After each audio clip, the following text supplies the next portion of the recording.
Will I be the asshole if I ask my pregnant wife to move out because she and her best friend decided to test my loyalty? My wife is pregnant with our daughter. Initially, we were really happy and excited about it, but then she started acting like a nut job. She gets angry and irritated for small things, insults me when she doesn't like the food I make, starts acting insecure, and accuses me of losing attraction for her. For example, she wanted to eat chicken sandwiches for dinner last week. Well, I made chicken sandwiches, she then eats all the sandwiches, leaving me nothing, and told me they tasted like shit. I wasn't pissed because she left me nothing, but if she didn't like them, why did she have to eat everything? When I asked her this, she told me she was hungry. But she does this every time, eats everything I make, and then calls it shit. I don't argue with her because I work more than 80 hours a week and I really want to have some peace when I'm home. So yesterday, a random girl started flirting with me after the gym and asked me if I wanted to meet with her for some drinks. I rejected her and told her that I was married, and when I got home, my wife started to hug me and apologized. When I asked her what happened, she told me that her best friend suggested they do a test on me to see if I'm faithful. So they had a mutual friend flirt with me and see if I would go out with her. And I passed, yay. I'm really pissed, I'm done with her antics. So will I be the asshole if I ask her to move out? Y'all, I'm about to get in so much trouble. Like, I'm about to get grounded for 2 weeks, my car taken away, my phone taken away. So basically last weekend, like the weekend that just happened, my dad went out of town. And there's one thing that he told me before he left. And that was that my boyfriend wasn't allowed to come over. But most importantly, he's not allowed in my room. Even when my dad is home, he's not allowed in my room. No boys in the room. Well, on Sunday night, while my dad was still gone, I wanted him to come over and just like hang out at my house, but I knew my dad would say no, so I snuck him in through the back door. Because we have a Ring camera, my dad would see him if he came in through the front door. Now, this is where I kind of messed up. We have 2 more cameras inside of my house. We have so many cameras, and I kind of forgot about them. Like, I literally forgot we had them. So my boyfriend came inside, we made food, we were watching TikToks on my phone, and the whole time we were just sitting in the kitchen. And then I was like, yo, do you want to like chill in my room? Once again, completely forgetting about the cameras that also have audio. And my boyfriend's like, I'm not allowed in your room. Like, even when your dad's home, like, I'm not allowed in there. And I was like, oh no, it's fine. My dad said that you could. But like, I wasn't trying to do anything like, in my room. I just wanted to like lay down and watch TikTok and like play with my dog in my room. Like, I wasn't trying to do anything like, I just wanted to chill in my room. I have a really cool room. So my boyfriend comes in my room and we hang out in my room for like 3 hours, and then his friend picks him up. And I'm thinking everything's gonna go by fine. Nothing's gonna happen. No, I forgot about the other camera outside of my front door. I don't know how I forgot. So I had my boyfriend leave my house through the front door. So he leaves, his friend picks him up. Not even 5 minutes later, I get a call from my dad. And he's like, do you want to explain why I just saw your boyfriend walk out the front door? And I'm like, oh, what do you mean? He just came over for like 5 minutes. And he's like, oh, then why didn't I see him come into the house? So now this is where the issue is. My dad just got back home. He gets off of work in about like 2 hours. And he said when he gets home, he's gonna check the cameras to see what really happened. Well, he's gonna see my boyfriend being over for like 4 hours and then going into my room. Before y'all start sending hate comments, I know I did this to myself. I don't want to be a goody two-shoes my whole life. I want to break some rules. So I know I did this to myself, but I still don't want to get grounded, okay? So I'm kind of hoping that he's just lying about the camera. He's not actually going to check them, and he's just saying that to scare me. I'll let you guys know if I get grounded. Am I the asshole for letting my 12-year-old cuss at an old woman? My husband is staying with his mother. Both of them are in isolation, but my kids and I aren't. I had to do an emergency grocery run because the delivery in my area was backed up. I took my kids, 5, 8, and 12 with me. My 8-year-old is on the spectrum and has trouble in places like grocery stores. I gave him an iPad with data and over-the-ear headphones. I thought he should be good to go. He doesn't like loud noises or strangers touching him. While in the line, my 12-year-old is a lot of help with his brothers. He tried helping with my 5-year-old who was throwing junk food in the cart. I decided to go to the cashier's checkout and the line was long. My 8-year-old was chilling watching cartoons with his headphones. This older lady behind us got upset over something.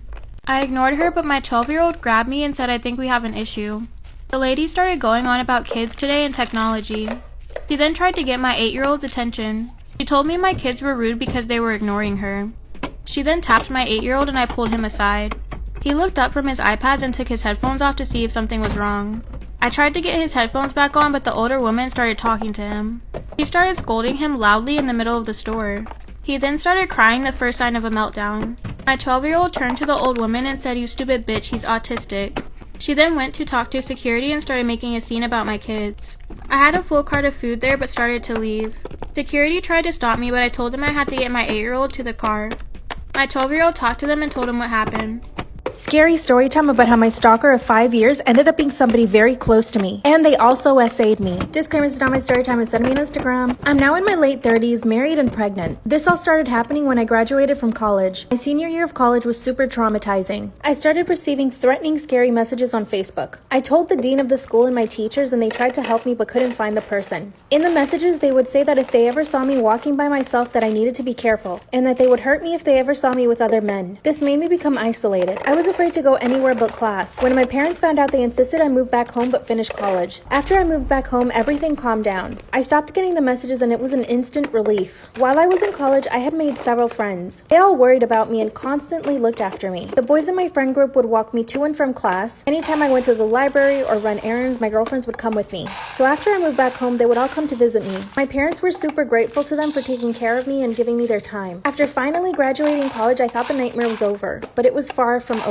Around 2012, I decided to open an Instagram account. This is when the threatening messages started up again. They would leave comments under my pictures saying that they were watching me. This person was threatening to kidnap me in messages. They threatened to slash my tires, and they even threatened to hurt my parents if I ever decided to date anyone. When I showed my parents the messages, they decided to hire a private detective. After investigating for 2 months, they basically found nothing. All they could say was that the person who owned the account lived in the US. A few weeks after that, I found a note on my windshield. When I opened the note, it had really graphic drawings on it, and on the other side there was a poem written for me. The poem talked about how beautiful I was and how beautiful I would look on my wedding day. At the end of the poem, it was signed by someone named Paul. The handwriting was really specific. I decided to give it to the personal investigator to see if he could find anything out. But again, nothing came of it. Once again, I isolated myself from the outside world. My parents would bring me home food. I was even able to get a job working from home. One day while I was home alone, I noticed an open window in the kitchen. But as I got closer, I could see a man's hand resting on the windowsill. When I see the open window, I try not to freak out. But that's when I spot a man's hand resting on the windowsill. It's as if he was trying to climb in. I screamed so loud and pressed the panic button on our alarm. The panic button would instantly inform my parents that I was in danger. It would also let the cops know that I was in danger. I could see the man's head by the window, so I told him that the cops were already on their way. He then slammed the window shut and ran away. When the cops came, they could see that he had cut the wire to the window so the alarm wouldn't sound. The cops tried to get fingerprints from the window but couldn't get any. I told them that I'd had a stalker and that I was sure it was them. That's when the cops told me that there was nothing they can do because this person didn't actually hurt me. After that, we installed cameras around the perimeter of the house. I started going shooting to learn how to use a weapon, and I even started training in kickboxing. Everything calmed down for the next year. I was finally able to feel normal and safe in my own home. This is when I decided to have a social life again. I started going out with friends and even went on a few dates. On one occasion, my friends and I all went to a party. Unfortunately, I got pretty wasted. It was the first time I ever felt safe at a party and was actually having fun. I passed out on a bed, and when I woke up, my shirt was open. I told one of my friends, but we couldn't be sure what had actually happened. I didn't feel any pain, but I definitely knew someone had opened my shirt. My group of friends took me home and I tried to just forget about it. But literally the following day, I get a message again on Instagram, and it's from the same exact person. Even though I had blocked them a million times, they kept making accounts to get in contact with me. But this time they told me that they had so much fun with me last night. And that's when I came to the realization. The person who opened my shirt last night was the same person sending the messages.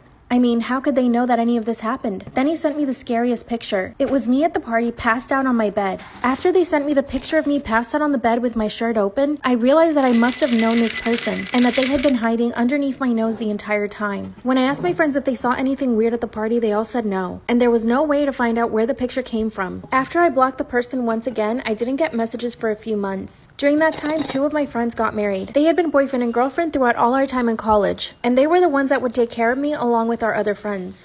I was one of the bridesmaids, and it was actually really fun. I was able to get my mind off of things while I helped plan the wedding. I decided to bring a cute notebook and have everyone sign it that day. At the end of the day, I would give it to the bride and the groom. After the wedding, we all went to the reception. That's when I passed the notebook around and had everyone sign it and leave a note. I also gave it to the bride to sign and the groom. Before I gave it to them at the end of the night, I decided to look through the pages and see what everyone wrote. When I finally got to the last pages, I checked the groom's signature, and it looked almost exactly the same as the one from the poem all those years ago. My stomach stomach dropped and I knew instantly that it was him. It made so much sense. He was always around during college. He knew my schedule really well because he and the other guys would walk me to and from class. He also knew the safety measures my family and I took. I felt extremely violated. I considered him one of my best friends who had my best interest. And this whole time, he was the one stalking me for years. But I had to do something before they left on their honeymoon that night. I quickly ran home and grabbed the note to compare the signatures. When I got back to the wedding, I showed the bride both the signatures. She was shocked because they were exactly the same. We both confronted him, but he denied it. My best friend got the marriage annulled. He still denies everything. Our friend group doesn't talk to him, and he even moved a state away. But since then, I haven't gotten any messages, and it's been years now. We all know it's him, but he doesn't admit it. I'm not sure how to prove that he was a stalker and possibly essayed me. What should I do?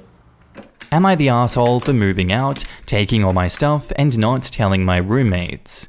I am 19 female and live with 3 other girls, 19 to 20, in an apartment on campus. Since it's an apartment on campus, it's a 2-bedroom with 4 people, so everyone shares a room. I share a room with B, C, and D also share a room. Between me and D, we furnished the whole apartment. I want to acknowledge that I am the bitchy roommate. I call everyone out on money, food, and cleaning. I'm a full-time college student and I work 40 hours a week on top of that, but I'm also the one that does the most chores. Since I'm the only one with a job, my roommates expect me to buy everything for the place. Toilet paper, garbage bags, etc., and they get mad that I ask them to pay me their share of.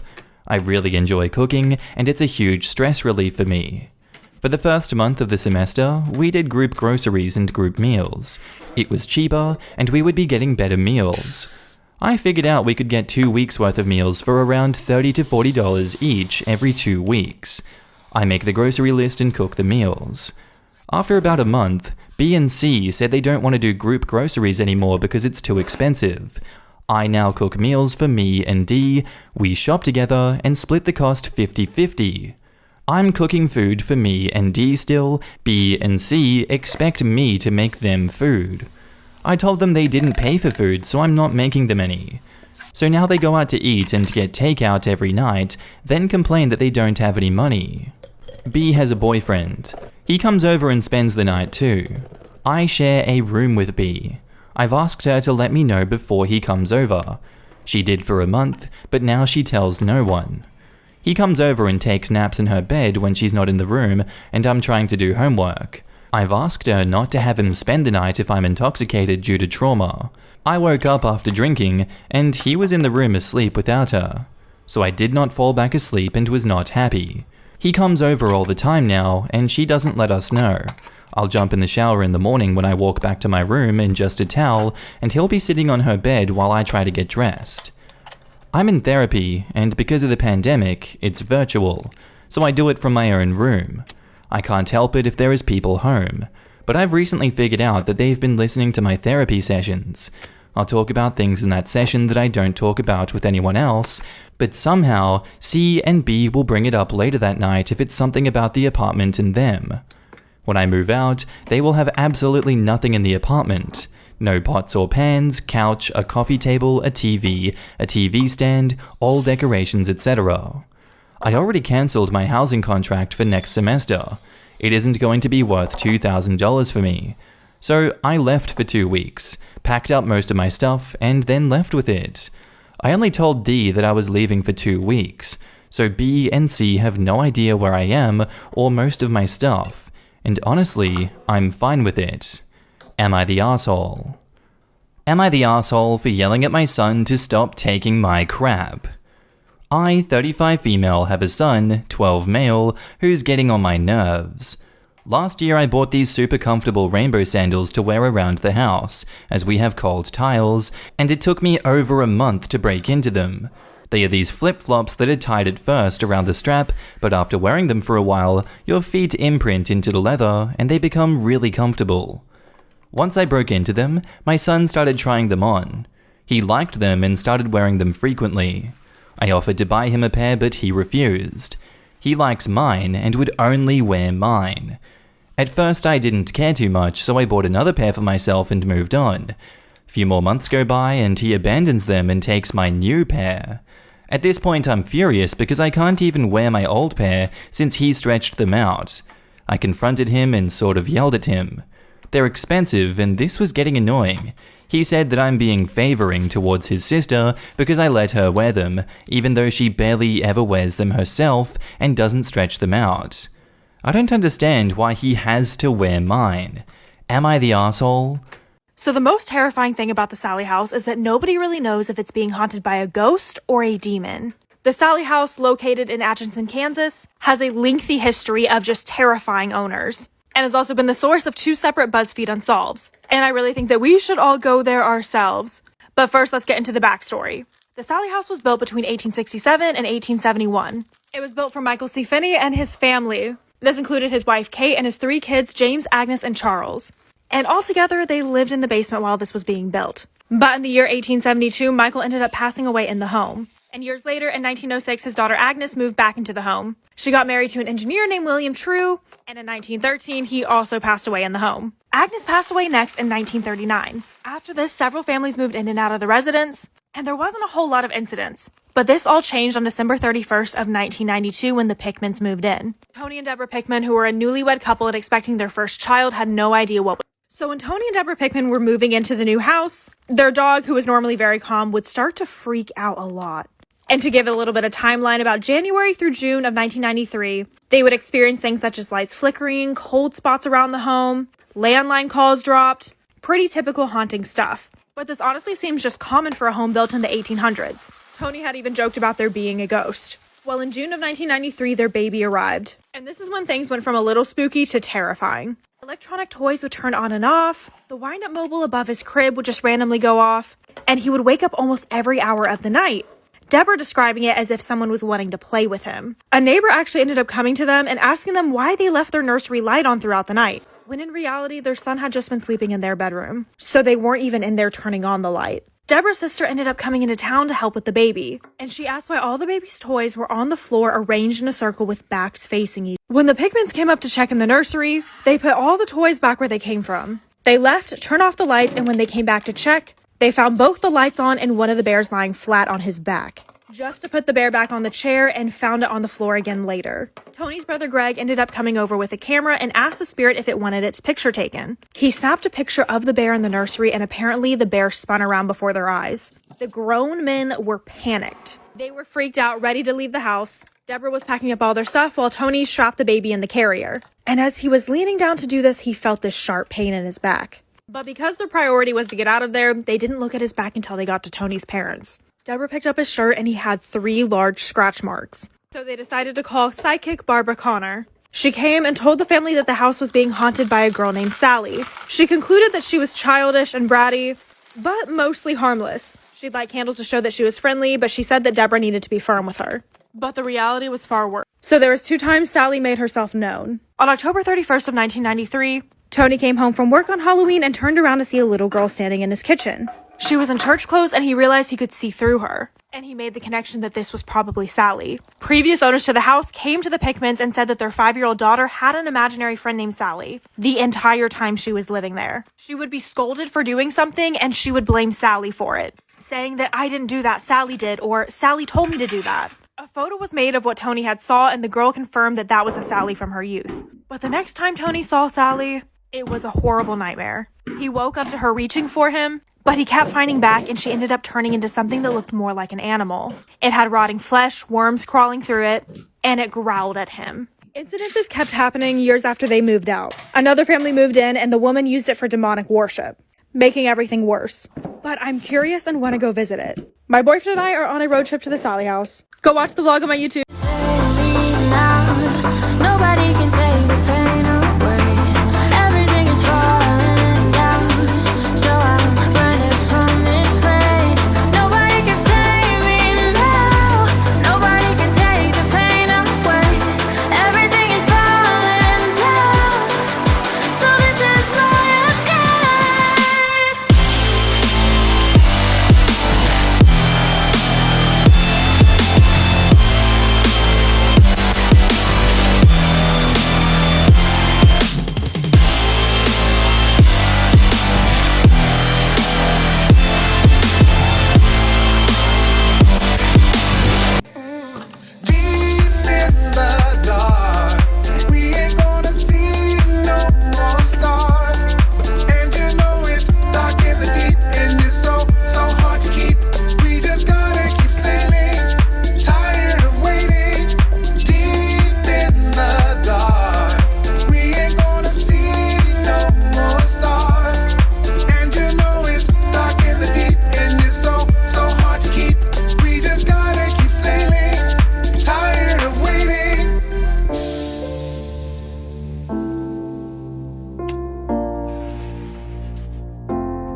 Hi guys, thank you for watching. I love you guys so much. Please like and subscribe to see more great videos. See you again.